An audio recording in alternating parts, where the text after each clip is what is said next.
Hello, hello, hello. How are you guys doing this evening? It is currently 2:48 a.m. on this beautiful, kind of cool, very still Friday evening going into Saturday.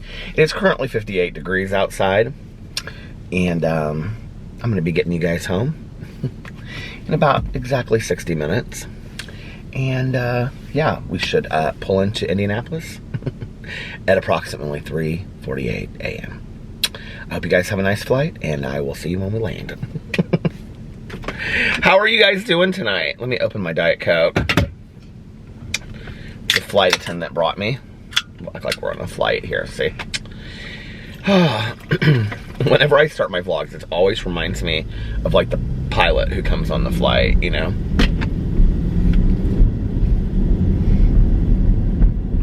Nobody behind me, and then that car just came out of nowhere. So how are you guys doing this weekend? I was very, very busy today. We got a lot done today. I got up and I had like a recovery commitment from 2 to 3.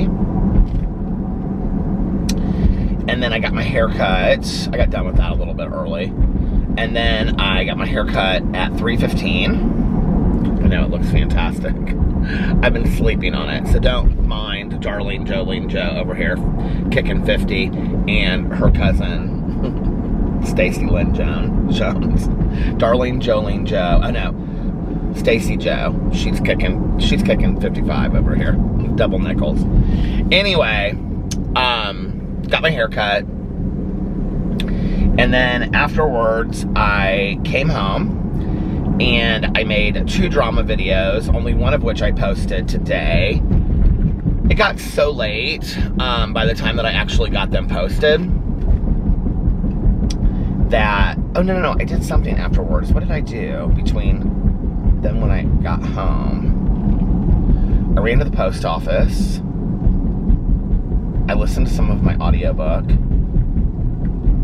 I can't remember what else I did. I did something else. Between my haircut. Well, I got out of my haircut at like 4.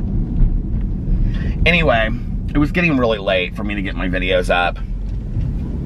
And I posted my first drama video at like 8. And I was going to post my second one at like 10. Fridays are really slow on YouTube. I don't know why that is, but maybe it's just people, you know, doing stuff on the weekends or whatever. But typically, when I post videos on Fridays, they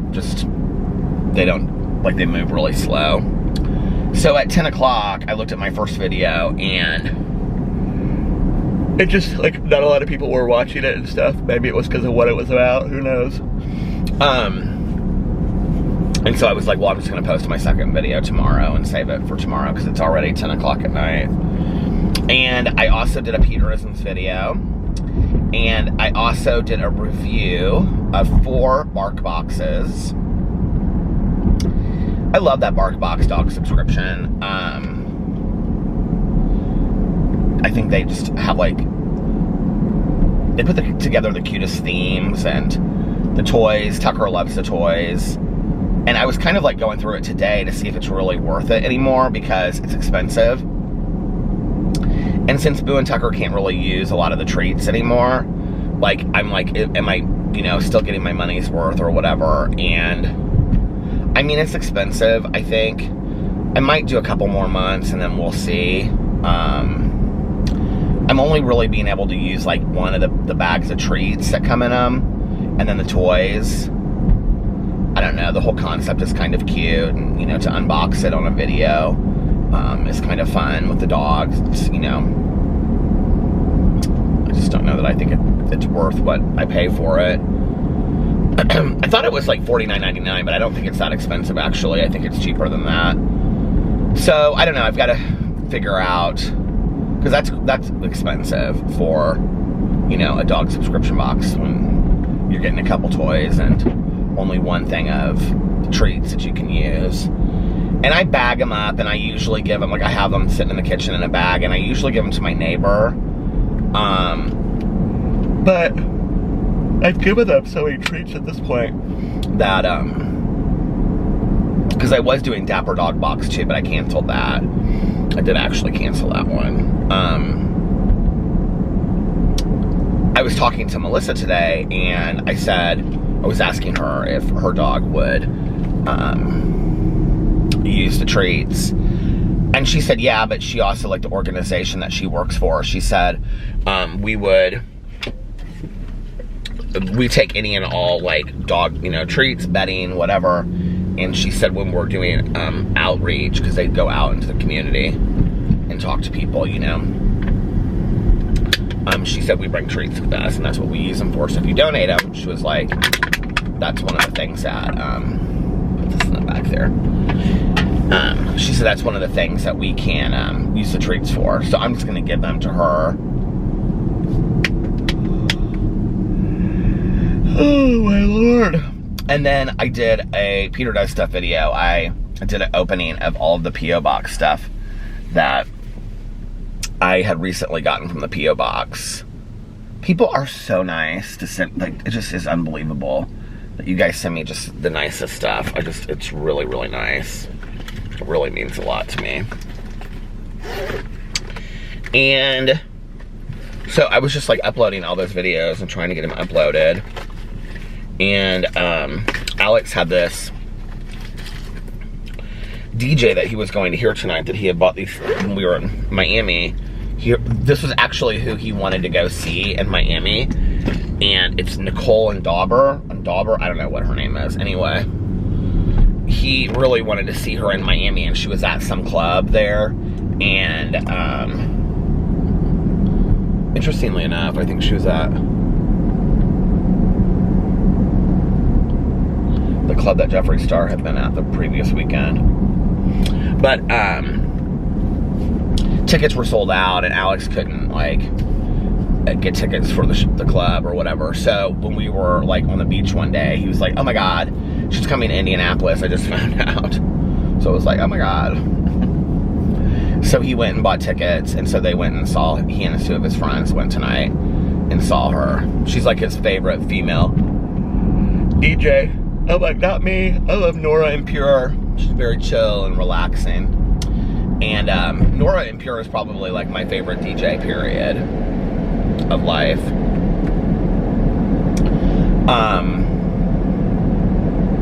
So he went to his friend's house, and then from there they went to another friend's house. So he left at like 7:15 or something like that. And then, yeah. So he had a good time doing that. And I was just kind of around the house. Tanya had asked me earlier if, so they have the Fishers Freedom Festival. Fishers is like a suburb that I used to live in. Well, I grew up in Carmel, and then I moved to Fishers. Well, I moved to Castleton, and then I moved to Fishers. And so Tanya was like, that's kind of the area that she lives in. And I was like, what are you doing tonight? And she's like, well, the Fishers Freedom Festival. So they have this 3-day, like, 4th of July festival. She said the Fishers Freedom Festival is doing a, they're doing a tribute to Tom Petty concert tonight that I kind of want to go to. And she was like, would you want to go? And I was like, and the stuff there is always really early. It's at like 8, and this was at like 6:30. And I was like, well, I think that would be fun. I said, I don't know that I can get together in time. She's like, I just don't know that I want to be around that many people. I mean, they really pack it in at this Freedom Festival. They close down, like, all of the major, like, city streets getting there. I turned on the air, and it's so cold. It feels so good right now, but I couldn't drive this way like the next 20 minutes. So anyway, she didn't end up going.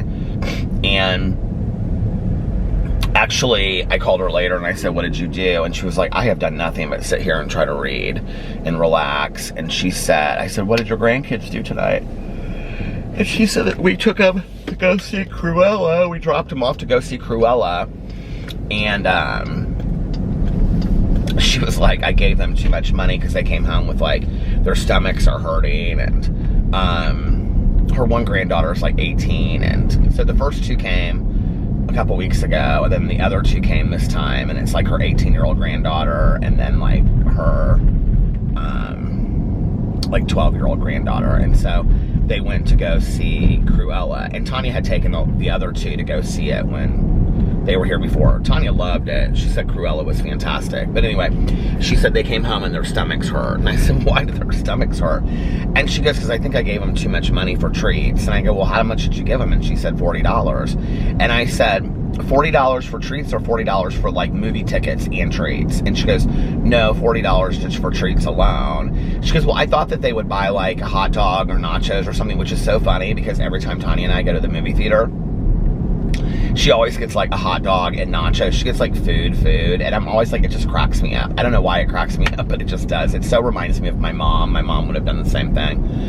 And so my mom always, God, this drove me crazy. We would go to Target together, like when I was growing up, and she would always have to stop. And back then they had like free popcorn. They don't, I mean, now you have to buy the popcorn. But she would always say that Target had the best popcorn. And so she would get like a thing of popcorn and she would walk around the store eating this. I don't know why that drove me crazy with my mom when I was growing up. But anyway, Tanya always gets food at the movie theater, which cracks me up. And I don't know why. It's just because I'm always used to like popcorn and whatever else. And Tanya's got like two hot dogs or or nachos and like. So anyway, she was like, well, they got like slushies, and then they got Nerds ropes, and they got something else and something else. And I was like, oh my God. And she was like, I think they spent all the money on candy and slushies. And she was like, their stomachs hurt, so they're going to bed. Oh my gosh. I almost said it's so fun when you're a kid and you do that, but I've done that like in the last year or so. Anyway. So we talked for a little bit, and then I talked to Melissa because we're trying to figure out what we're going to do on the 4th. Usually Melissa and Jason, Alex and I, and our friends Aaron and Eric, we get together and we have like a barbecue. And we do fireworks and stuff like that just in the street, just like little ones. I don't know if anybody we never buy fireworks. Having grown up with a dad that was a hand surgeon and a doctor that worked in the ER, I don't think I've ever lit a firework in my entire life other than like a sparkler. And my dad was always just like, don't you ever dare like light fireworks because they could blow up on your hand and all this kind of stuff.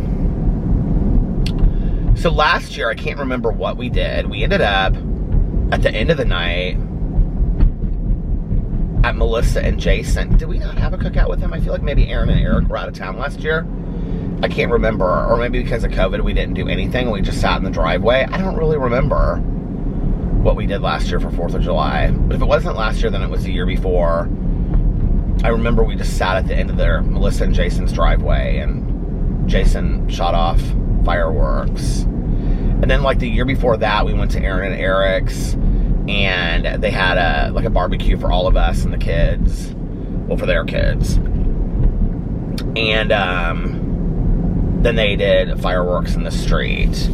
But Melissa said something like they don't want to do that anymore because the houses are so close together over there that like they live in like on a cul-de-sac, and so if they shoot them off, like some of the neighbors, I guess, don't like it or whatever. I don't know.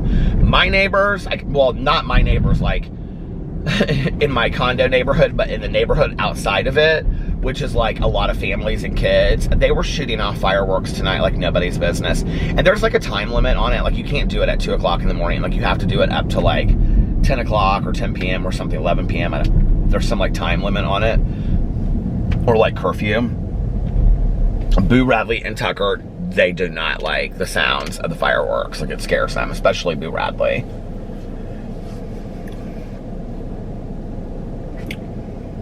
There's something sensory about Boo Radley. I mean, we've kind of known since the very beginning that, that there were some issues. I mean, the person that we got him from told us that.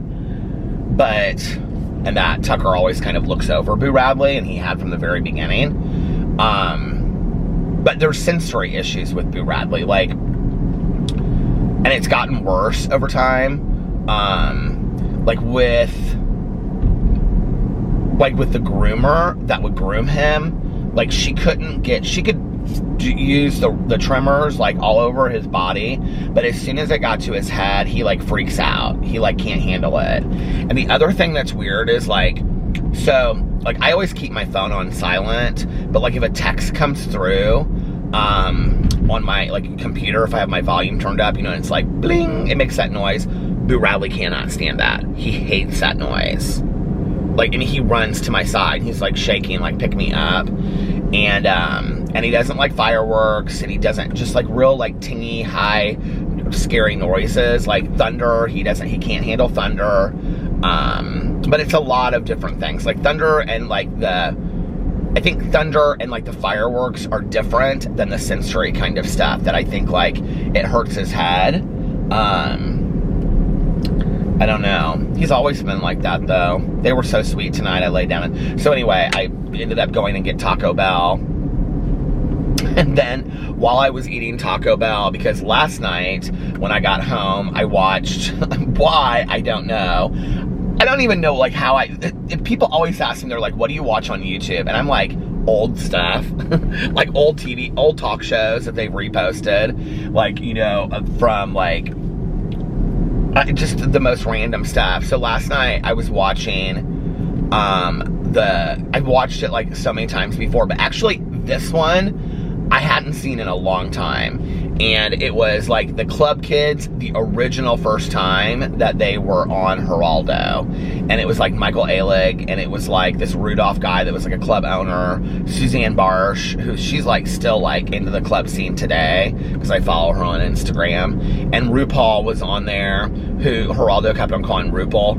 And, which was so interesting to watch it. It was like, look at like where RuPaul is today. And then like RuPaul's on Geraldo, like for the very first Club Kids show. And Geraldo can't even get RuPaul's name right, and it's kind of like being condescending for RuPaul being like a drag queen, you know. It was like, it was interesting to watch. And then this girl that goes out and she's in school at the same time, I can't remember who else was on it, and they had some Club Kids in the audience. So I watched that last night when I got home. So on the side, it showed like Pepper LaBeija on like some talk show, and I thought it was Geraldo. So today, Pepper LaBeija is from Paris is Burning. She was like the mother of the House of LaBeija. And so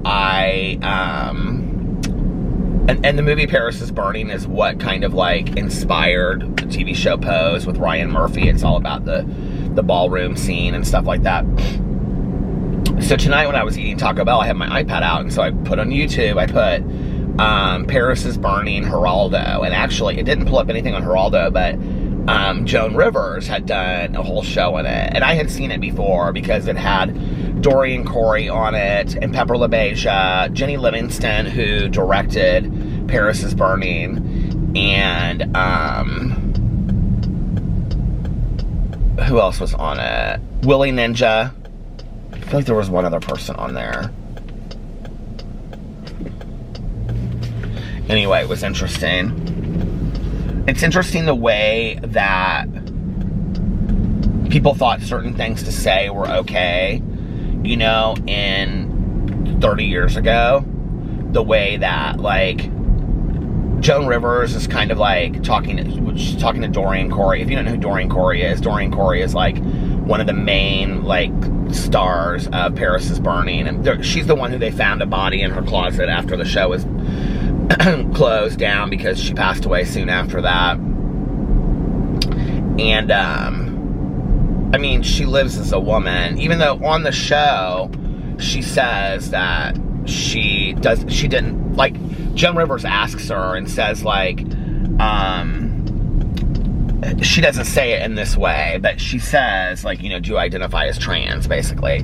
And she's like, oh, no, it's all just for show, I'm a female impersonator. And her and both Pepper LaBeija are kind of like, oh, no, and Pepper LaBeija talks about it too. And what's interesting is that, like, Joan Rivers is talking about her breasts on the show, and she's like, you have breasts? And she's like, yes, I do.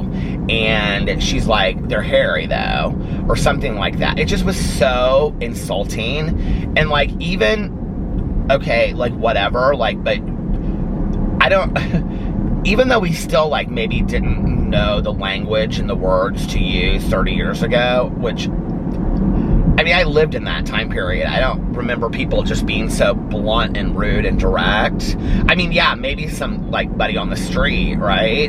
But not, like, I don't know. I just, like, in watching, like, Geraldo and Joan Rivers and these people, it's just, like, the things they said at their guests' expense, especially the club kid thing. I mean, Geraldo really put the club kids down.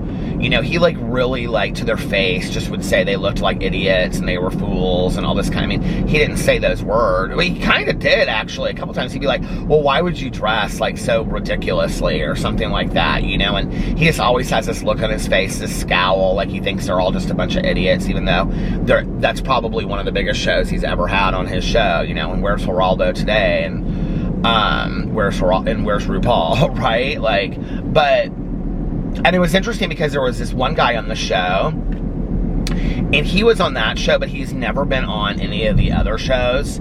And his name, and I mean, I know the club kids. Like, I know who they are. I've watched the scene. I watched it back then. I can remember my roommate and I used to sit.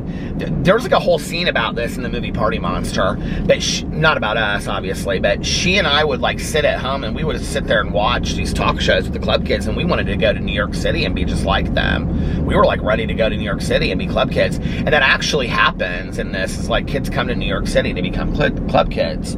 But this one guy, I can't think of what, Michael Tron is his name.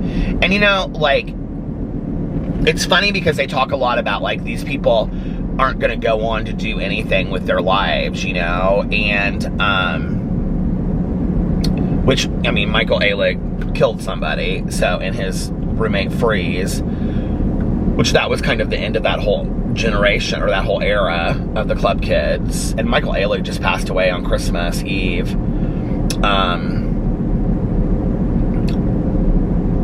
So obviously, I mean, he didn't, you know, amount to a whole lot, but as far as, like, turning his club life into a career, but a lot of them did. Like Richie Rich, who kind of was always my favorite back in the day. I don't know why. Like, he and his boyfriend Trevor Raines, like, they started Heatherette, this fashion design company that, like, Anna Nicole Smith walked for. I mean, it was, like, kind of a big deal for a while. And some of the other ones, like, have come up with, like, music, you know, and gone on to, like, be big music people. Amanda Lepore, I mean, she's still a big deal in the club scene. Suzanne Barsh, she's still a big deal in the New York club scene, you know? Amanda Lepore went on to do, like, a lot of music. She's the one that did that song that I always sing in my drama videos. I don't know much about clothes, but my hair looks fierce.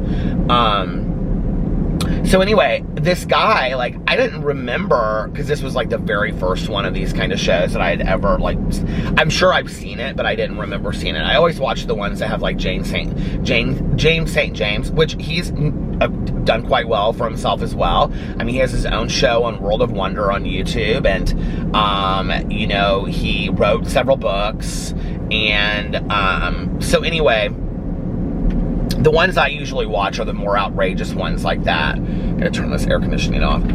So this Michael Tron guy was on there, and I didn't remember, like, him from before, and he almost kind of looked like, oh, what's the guy's name? You guys would know who I'm talking about.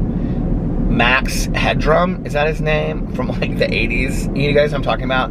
Where he had, like, bleached blonde, almost kind of yellow hair. He actually looked very similar to how I kind of looked when I was in high school a little bit, which was kind of interesting. He had, like, a sport coat on at some points of mine in high school. He had, like, a sport coat on with, like, a t-shirt, and then he had these, like, those sunglasses, which Geraldo referred to as Billy Idol sunglasses, but they remind me of those Devo. Do you remember? He looked like Devo, kind of. And then he had this, like, bleach blonde yellow hair. His dad was in the audience and was real supportive of him. His dad was, like, some rich guy. He had his bar mitzvah or his bar mitzvah at Studio 54, this kid. So anyway, I was, like, looking up what happened to the club kids last night, and he was, like, one that I was specifically looking up because I never heard of him before, and I wanted to see what happened to him. And he is, like, some huge developer in, like, New York and Miami and South Beach now. And, like, there was this huge interview on him about, like, well, how did you get your start? And he was like, well, I promoted parties in the club scene in New York City. And he doesn't look anything like that today. And he's probably about 10 years older than me. And they were like, you know, like, what's your favorite city? And he's like, well, I live in New York half the year, and I live in South Beach the other half of the year. I'm like, he's done very well for himself from coming from a club scene that all these people put down. I don't know, it's always interesting to me when, you know, like, people kind of roll their eyes at you. It's like, well, what do you do? You know, like, people ask me, they're like, oh, what do you do for a living? It's always like the topic of a dinner party conversation, or, you know, when I meet new people, you know, like, out somewhere or whatever, I'm like, oh, I just, you know, I make YouTube videos and whatever, and they're like, you do what? How does that work exactly? Well, I film videos and I put them up on YouTube. That's how it works. It's really not that deep. They're like, oh. They always look at me kind of like, oh.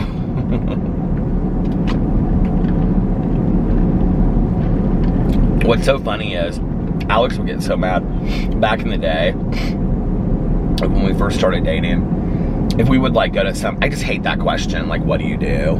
I don't really think it defines much about who you are as a person, you know? And back in the day, I would always say different stuff, like when I met people that I knew I probably would never meet again, you know? Or I'd never see again. I'd say meet or made. They'd be like, you do what? You know, the people that walk around, I'd say the people that walk around like in Broadway, you know, and they put tickets on cars and stuff like that. That's what you do? Uh-huh, yeah, I love it. I get to be outside and, you know. Because I don't think that what you do, I mean, I think there's a lot of people that do things that they love. Like, I feel blessed to do something that I love, and I think probably, you know, to some degree, what I do does say a lot about me. But then I think there are a lot of people out there that they're working a job because they have to pay their bills, and that job, that specific job, probably doesn't say a whole lot about them, you know? And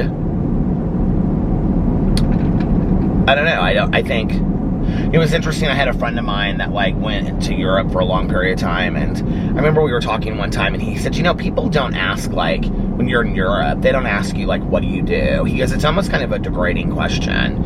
He said, you know, and I said, well, what do people ask? He said, they ask you, like, what kind of music do you like? Like, what books do you read? Like, where have you traveled to? Like, you know, where's your family from? Like, what kind of food do you enjoy? He was like, they ask you, like, cultural questions about yourself, or things that they actually are going to get to know you better about. He said, it's such a status question to ask, like, well, what do you do for a living? You know, oh, yeah.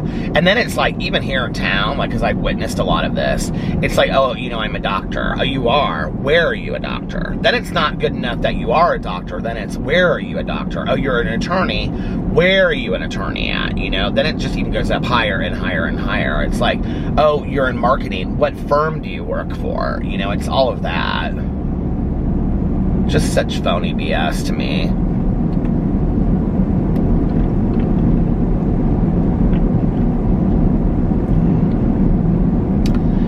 I remember I went to my first high school reunion, which was like my 10-year. So I would have been, what, 27, 28 that summer. And I remember we decided to go at the last minute, and that was probably one of the times that I was in the best shape of my entire life. Like, absolutely best shape of my life. And I remember we had to buy our tickets at the door. I went with my friend that I had been friends with through, like, you know, kindergarten, elementary, junior high, high school, college, graduate school. And so we were still, you know, like, friendly quite a bit at that point. So she called me up and she's like, do you want to go to this reunion? And I said, sure. And she goes, okay, well, we have to buy our tickets, like, at the door because we didn't pay ahead of time. And I said, okay. So we go, and I'm thinking it's just going to be this kind of like you show up and, hey, how are you doing? And so did she. And I mean, she always was kind of dressy anyway, and still is. But like, so she had on, like, you know, some skirt and blouse kind of deal, and I wore like faded jeans, and I remember exactly what I had on. And I had on, like, faded jeans, and I had on, like, I was real tan. I had been outside a lot that summer, and I was, like, running, and I was lifting weights like crazy, and I was in super good shape, and I was about half the size I am now. And I wore, and, like, when I'm thin, like, I'm all leg, like, because I'm high-waisted, so when I'm thin, I'm, like, it looks like I have really long legs. And so I remember I had these jeans on that kind of accentuated that. And then I had on just construction boots and a Carhartt t-shirt that was like skin tight and it said Carhartt across it. And I showed up and I was way underdressed. Okay, it stopped. And then it was like out of focus and I had to turn the camera off and turn it back on. So anyway, I don't know where it stopped because I didn't know it had, and I was still talking about being in the elevator with this gal. So we're in the elevator with this gal that we had gone to like kindergarten, elementary, junior high, and high school with. And my friend is like looking over at her, you know, and she's like, oh, hi, how are you? And she was like, I'm good, how are you? And she was like, this is my husband. And she's like, we're both in insurance. My friend and I are kind of like, okay, what? She's like, we met at the same insurance company. He's just like sitting there, you know, he's like in a suit and tie, and she's just like in some simple little dress. And she's like, we met at the same insurance company. We've been married for, I don't know what she said. We've been married for 3 years or something like that. We have, you know, one, I don't know. It's just like, she gave us like the rundown of her, you know, personal resume in like 2 seconds flat. And then like, she said all this stuff, and then she looked over at us and she goes, what do you do? I was like, my friend and I kind of looked at each other. I was like, oh my God. So, anyway, that whole situation was so kind of funny that night because, so since we paid at the door, I think we were like, I didn't think it would be that big of a deal to pay at the door. I thought we'd be like one of like 100 people that would probably pay at the door that decided at the last minute, let's go to the reunion. We were not. We were one of 6 people, I think, that were all right by the door hanging out the whole night. And the reason why was because when you paid for your ticket ahead of time, you also picked your place to sit, okay? It was a sit-down dinner, and it was like very fancy. It was in a hotel ballroom downtown. It was at the Omni, and I think it was, yeah, I'm almost positive it was at the Omni. It was very serious little sit-down deal, and it's so funny that I can see it all in my head. And so we didn't have any place to sit. There was no table for us to sit at. Like, they hadn't prepared a table for people that decided to buy tickets late. And so anyway, it was myself and my friend. Oh, and this was the other thing. So we had these name tags. Well, we just had the name tags that you write your name in, like Peter Monn on it, you know? But everybody that went there, they got name tags that like said their name, but that it had their like high school yearbook picture in it. So people were literally coming up to us. My friend we got laughing so hard about this, you guys. My friend came up, so people were coming up to us and they were like, who are you? Like, who were you? What's your name in high school? Who were you in high school? I mean, literally, like, the whole evening, people were coming up to us. It was crazy. And you know, when I was in high school, I was like, I was very shy because people were always picking on me and being mean. People knew who I was in high school, though. But I always had different colored hair, and I was always, like, outrageously dressed. I don't know. Maybe it's because my hair was really normal, and, you know, I don't know. I was looking athletic, and in high school I didn't. Maybe it was something like that. I don't know that people didn't recognize me, but people didn't recognize my friend either. And I remember at one point she looked at me and we got laughing at it so hard, and she was like, because we paid like $100 to go each, and she's like, we paid $100 and people don't even know who we are. Oh my God, we got laughing so hard at this reunion. And this is the best, okay? So we go in, and we're like just standing there in the back of the room, which is so funny because the other 2 couples that we knew were like this one girl that like I still talk to today. She's hilarious. And in high school, she always reminded me of Roseanne Barr. And so I have so many funny, hilarious stories about her, but this is not a good story, so, you know, whatever. But, like, the first time I ever met her was at Woodland Bowl, and I was in 10th grade, and I was with my girlfriends, like, when I had started going out with them. And she had this long coat on, and she was huffing butane. And I was like, girl, what are you doing? She was like, anyway, she and I became, I didn't do all that. You don't do that, that's dangerous. But, I mean, I did a lot of things that were dangerous, but that's real dangerous. But she and I became, like, close friends, and she always, like, looked out for me and protected me and stuff like that, and I loved her. So it was she and her husband, And then this other girl that like hung out with like that like group too. We had a smoking lounge in high school, and so for any of us that smoked cigarettes in high school, we all hung out in the smoking lounge together. We all knew each other and stuff, right? Can you believe that I had a smoking lounge in high school? I mean, we could go out there during class breaks and smoke cigarettes. Can you even believe that? So crazy to me. So, God, different world, you know? So anyway, we're just sitting out there because there's no table for us to sit at. So we're kind of standing out there. And my friend finally goes, oh, because like the class president got up and they were giving like awards away of like who, like best, most improved since high school, or most changed since, you know, all those kind of awards. And so my friend was like, well, let's go in there and watch this. And I was like, okay. So we went in there, you know, and I'm still at that time like, I mean, I wasn't in my life the shy Peter Monn, but I was still kind of like, let her go first and I'll hide behind her kind of thing, you know. So we're standing in there, and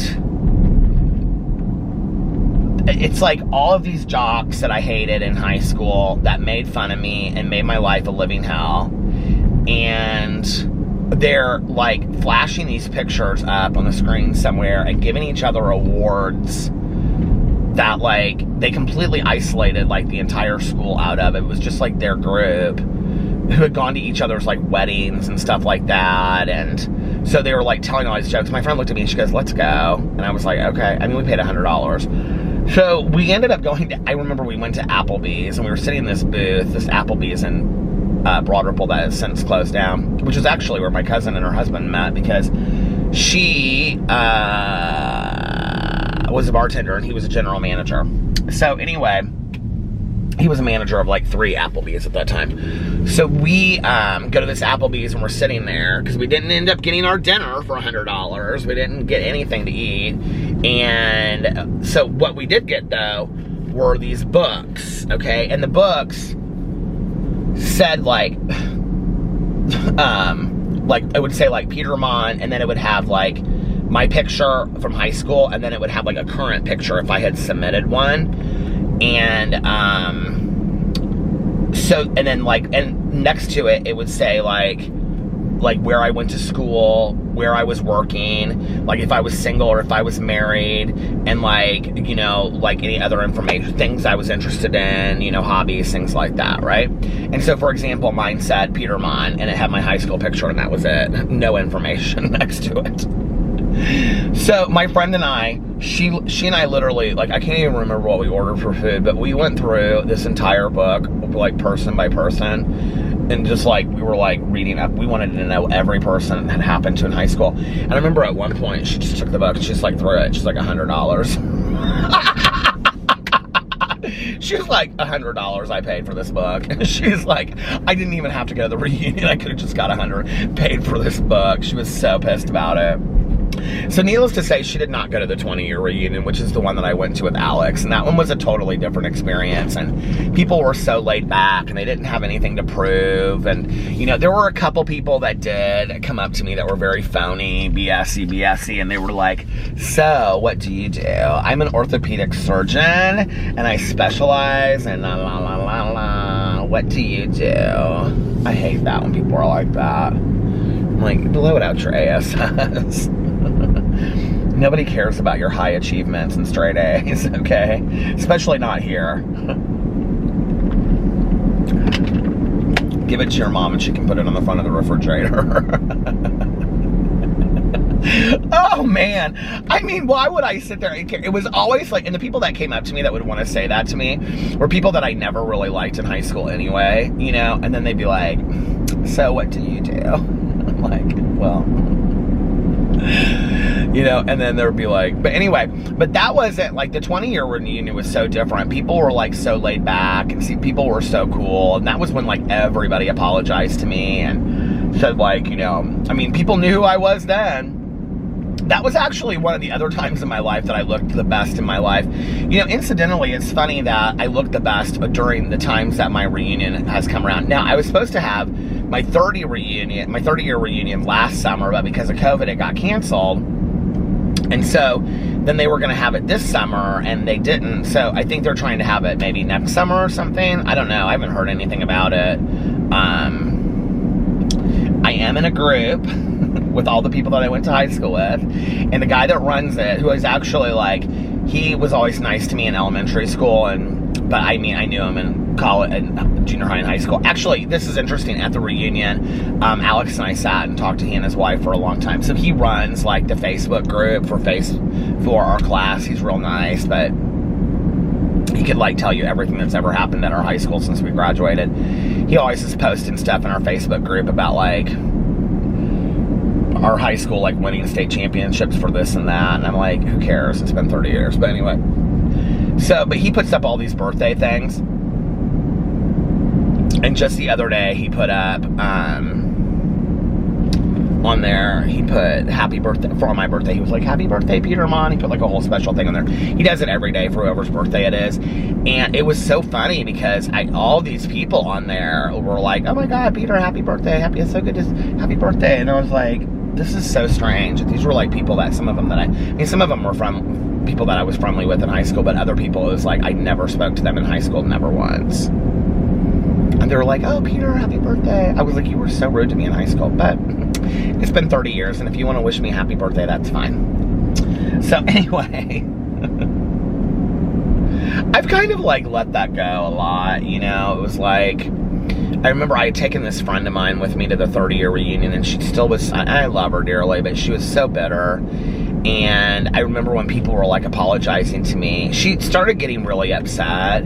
And she was somebody that was really protective of me in high school. Like, really, I mean, I'm thankful for her, for my life, because I don't know that I would be here if it hadn't been for her and my other girlfriends, you know? I mean, they would have whooped somebody's butt for me.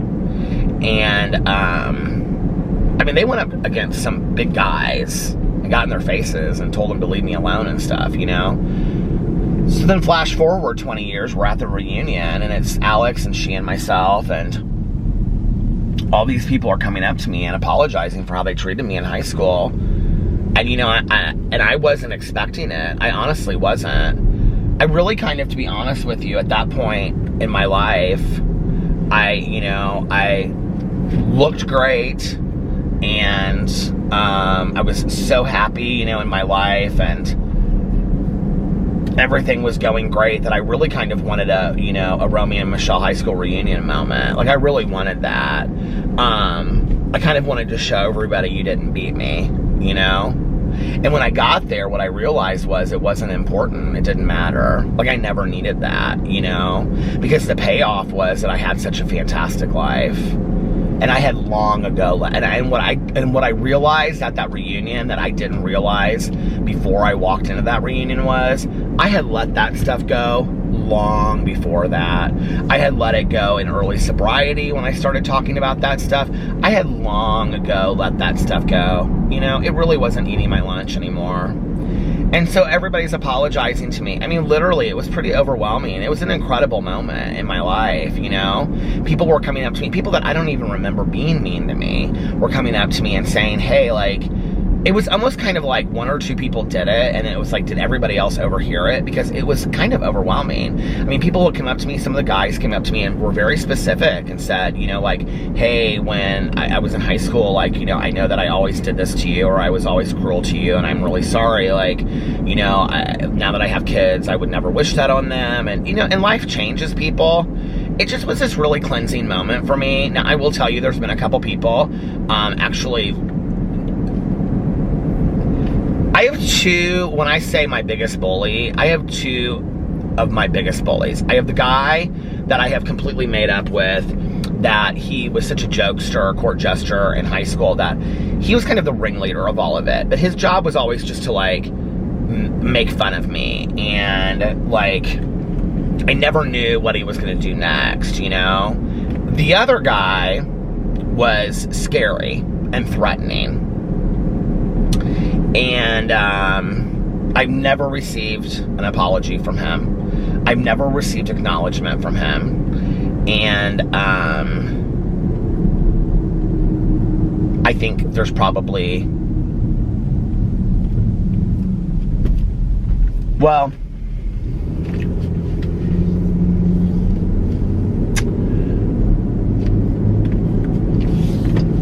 I've seen what I went through. I've seen scenes in shows, and I think that he had his own demons that he was fighting, and he threatened me, and I don't know. I was scared of him, and. What's interesting is that, like, in my head, though, right now, I'm like, but I wish him all the best. But I do. Like, I really hope that he's not fighting those demons today. I hope that he has come to terms with whatever issues he's fighting in his life. I'm, like, really talking around this. He was sexually threatening to me. And, in a way that... It was very much like, if you don't do this, then I will tell people certain things about you, and yada yada whatever. And I think he was gay, and I think he didn't know how to deal with that, and he didn't know how to put that out, and I was terrified of him, and he scared me. And he followed me home from school, and he would show up places that I didn't know where he was, intoxicated, and I would be by myself, and he just, but for the grace of God, like, I was really able to kind of avoid anything from him ever, but I was terrified of him, and it wasn't one of those situations where I felt like I could go and tell anybody, because I really was scared for my life. I really was. Like, I mean, he was like gritted teeth if you ever tell anybody that I've talked to you about any of this, blah, blah, blah, blah, whatever. And it was nothing like ever like, let me tell you the woes of my life and how I'm feeling. It was like... It just was scary. I don't know. I don't know if he had a crush on me, or if I was just the only gay kid that he thought was gay, that, I don't know. I don't know what it was. There was a movie that I saw. I don't even remember what the talk show was, or the TV show. I don't know if it was 13 Reasons Why.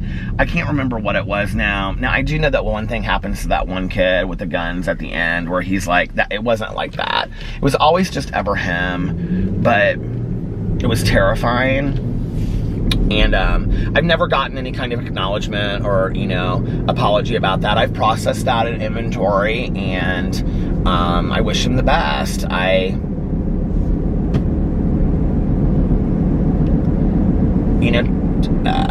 let that go as well, I think. I don't think about it very often, unless I'm talking about stuff with high school, and... know.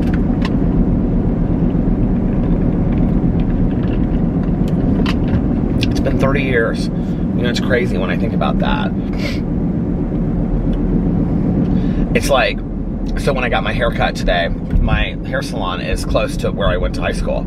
And so I was like driving around, and because I got to that area I got to Carmel like 10 minutes early. And so I was like driving around and stuff, and usually when I leave, I drive by the high school, and I didn't. But to this day, even though the high school it still looks the same, but they've done like major construction and they've changed a lot on it. And it's like I still drive by and it gives me goosebumps, And I still remember like just all of the crap. Like, it was a scary place. It was a battlefield, And so was my elementary school. It's weird how like I look at junior high, because like 6th grade was such a good year for me. It was such a happy year for me.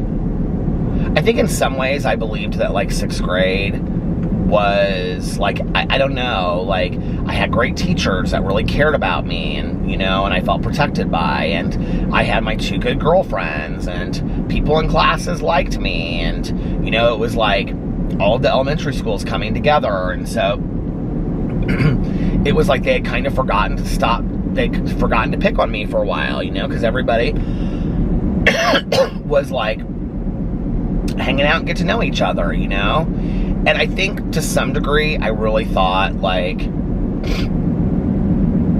this is it, like going forward, it's going to be so different. And then when 7th grade came around, and my 2 girlfriends completely dropped me, And I didn't know what I did, which just recently found out, you know, that it really had it didn't have anything to do with me.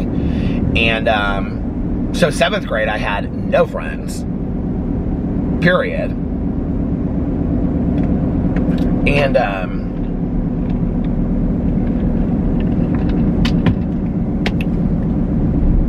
8th grade, no friends.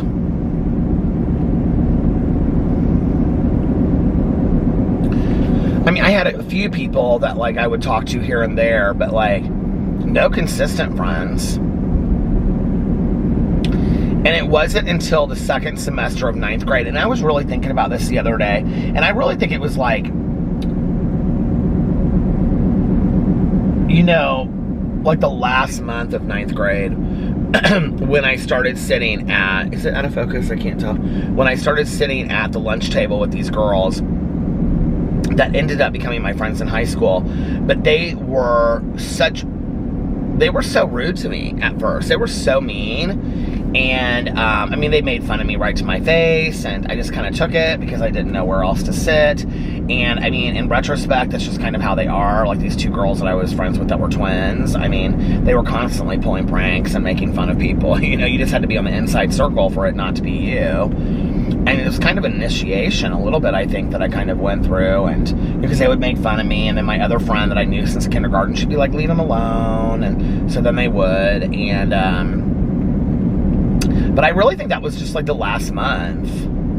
I ate in the library by myself a lot, talking to, it was me and one other guy that was kind of nerdly, and the woman that worked in there. And I kind of, like, it's weird looking back, like, I wasn't even friends with her or something. Like, he and I would just kind of, like, and there was another girl that, like, did, like, volunteer work in there or something like that. And I don't know how I just, like, I started going there and just sitting during lunch, and then she just allowed it. But I remember, it's so funny, I remember this woman, like, not being, like, super friendly. Like, it wasn't like, she was like, well, if you're gonna sit here, then you can, like, shelf these books or something like that, like, which we did. And then it was like, all of these people that weren't comfortable sitting in the lunchroom together, the 3 people, like, we started hanging out together, but none of us really liked each other, you know what I mean? And it was like this weird situation. I look back on that's such a dark time for me. Like, I had nobody really, and I was lonely. And, you know, it's one thing, and I've talked about this on here, it's one thing to be bullied, it's another thing to be ignored. Like, I was on nobody's radar. I mean, nobody's for 2.5 years. And I didn't have anybody that I talked to. I didn't have any, I don't know, it just was weird, you know? And it's a long time to go and be as lonely as I was. So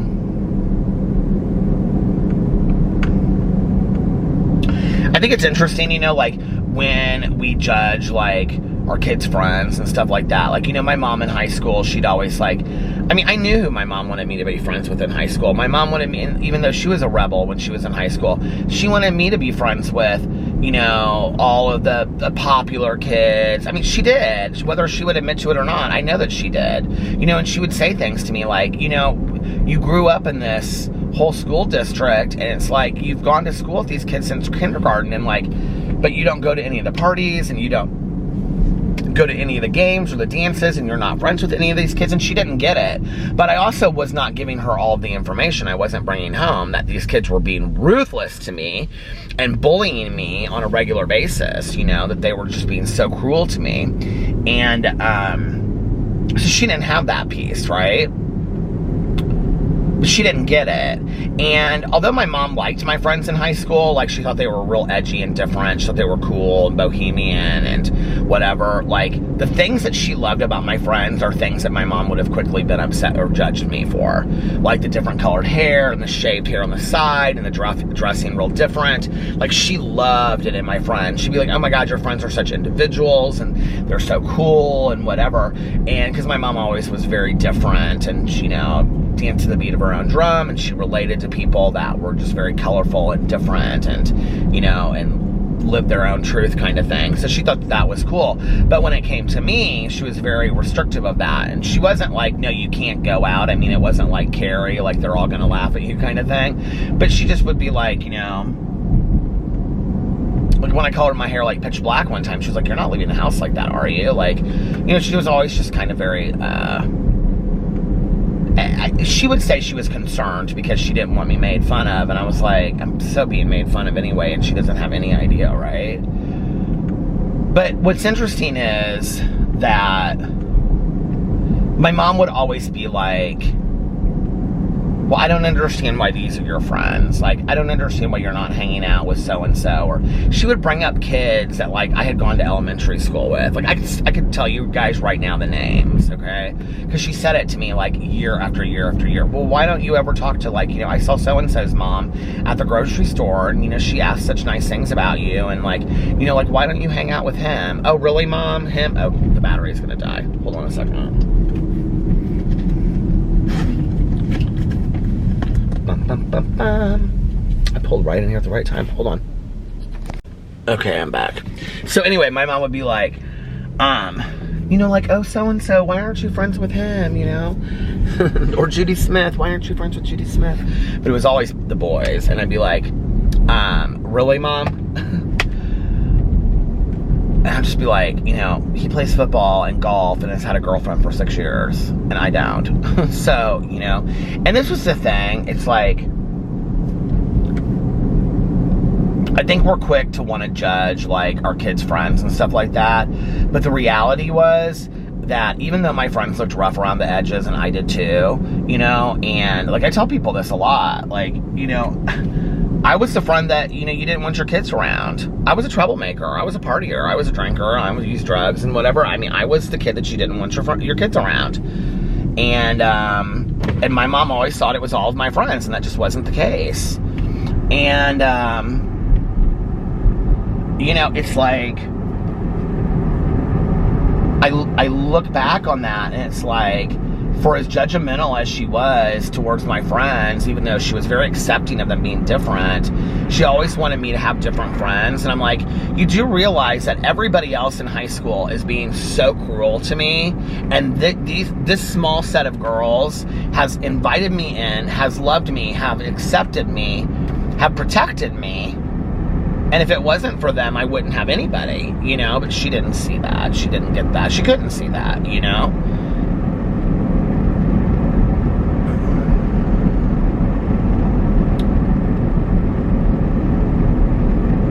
Weird. I was thinking about this the other day. It's like, when we talk about formative years of, like, when we're younger, you know, those are our formative years of, like, emotionally growing up as somebody, right? And it's like,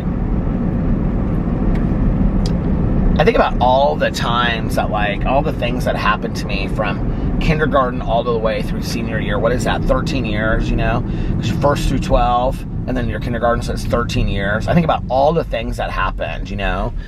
And Alex and I will have been together 13 years in August. And that seems like a short amount of time to me compared to this, like, pure hell that I feel like I lived for 13 years of my life. And, I don't know.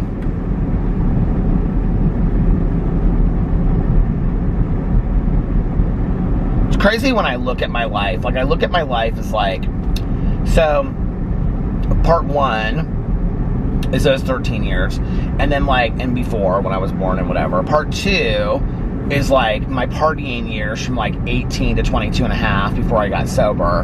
And then I look at, like, early sobriety, okay, which I would say is, like, my first 6 years of sobriety, which also includes my first relationship. And then I look at the next piece being my next relationship that I was in, and the year after that, that was kind of like this year of liberation. And then I look at the 13 years that Alex and I have been together. But actually, it's interesting because in this relationship, I also kind of, it looks like it splits in half for me. Like, I kind of think of it that way. I think of it as, like, before and after YouTube started. It's crazy sometimes when I think about the fact that, like, I've only been on YouTube for 5 years. Like, YouTube is such a huge part of my life that, like, I can't even imagine my life without it. That I'm like, this is so crazy to me that it has been Only 5 years. Since I've been on BookTube in May, like, I haven't even been doing drama videos for 5 years yet. That will be in September 1st.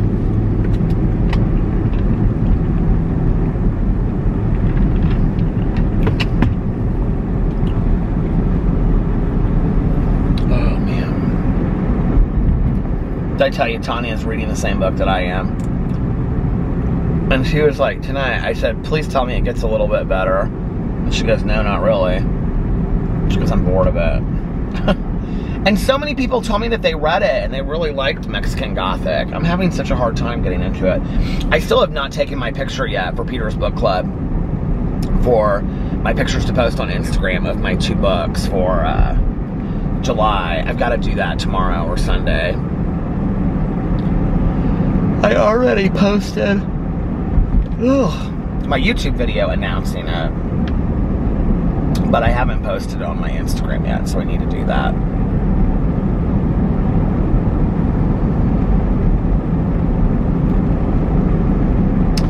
Anyway, I think I'm going to get off here now, and I'm going to listen to some of my audiobook. So, if nobody else has told you this today, I love you, and be kind to one another. And I hope that you are having a magically amazing Saturday, and you are relaxing this weekend, and having some fun, or getting some projects done, or reading a book, or binge watching a show, or just hanging out with friends and family. But I hope you're having a good time this weekend. And I love you guys so much, and I will see you tomorrow. Bye. Love ya!